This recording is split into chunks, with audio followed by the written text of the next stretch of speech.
How to use the Empress Suites self-checking door lock. Step 1. Unlocking your room. Touch the lock screen to wake it up. Enter the PIN code provided, then press the hash key.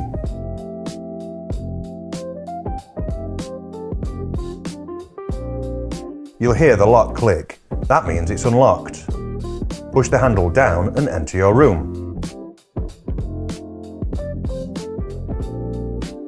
Step 2. Locking the door when leaving. Close the door firmly behind you.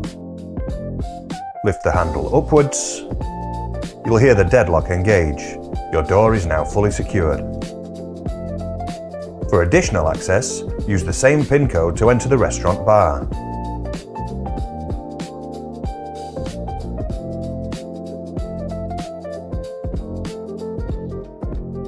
Quick, simple, secure. Enjoy your stay at the Empress Suites.